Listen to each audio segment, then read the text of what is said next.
So I'm back from my Easter weekend trip to Myrtle Beach. The family went down there to visit my daughter. She's going to Coastal Carolina University, and she couldn't make it back home for Easter, so we all went down there to have Easter with her. And this weekend was a little more than a weekend, I guess, like 3, 4 days, whatever. But this was an interesting trip for me because for the first time, I actually feel like something changed, something was different for me in a positive direction in terms of doing the carnivore diet. And that is that I was not tempted at all while out on, out of town trips, whatever. Um, typically when I go out of town, I have some sort of temptations that are tempting me. And, I kind of feel those cravings, right?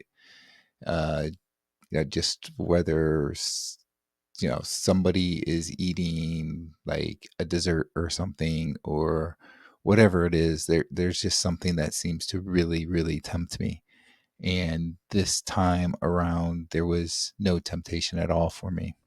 And, there really were a lot of opportunities for it.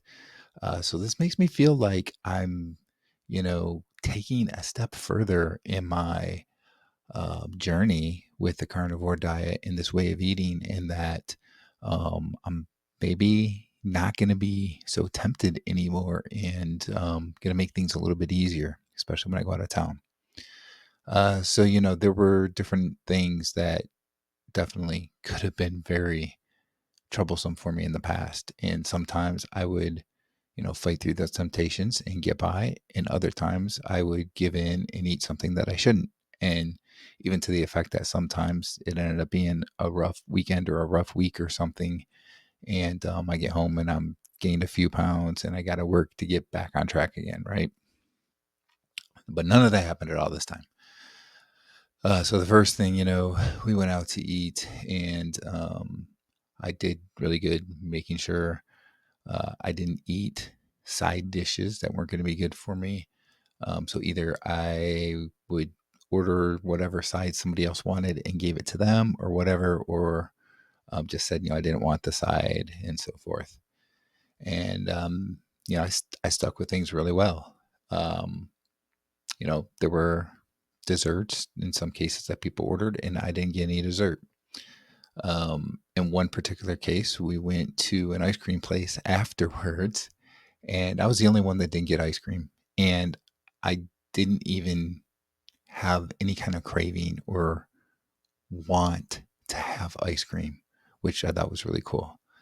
Everybody ordered their ice cream, and we were sitting there, and everyone was eating their ice cream, and I just sat there without anything, just talking to everybody like everyone else was, and it didn't bother me at all. And this was really exciting for me because in the past, it would bother me if I tried not to do that, right? If I tried not to eat ice cream or whatever.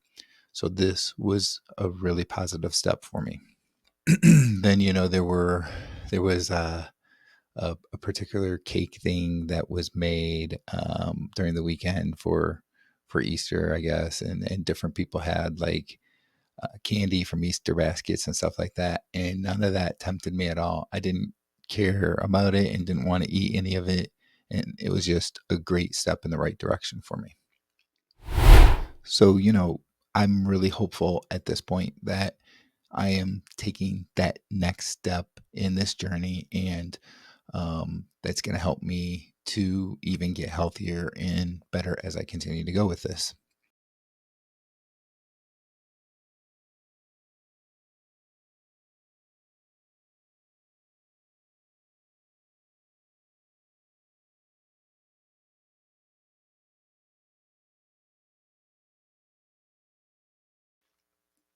All right. So the last thing I want to bring up is Thursday evening, 7 o'clock p.m. Eastern time. I will be live doing a live stream with Dave Mack, the one and only Dave Mack. Dave is a great guy. He's been doing carnivore for longer than me by a couple months or so. So I think he's right around 2 years. And he's a guy that I've done a few live streams with before. We've done interviews together, and really looking forward to this. So we're gonna do a live stream Q&A, carnivore Q&A. That'll be again Thursday evening, 7 o'clock p.m. Eastern time. So make sure you check out that live stream. And don't forget, if you can't make it, it's okay. You can watch the recorded version of the live stream afterwards. So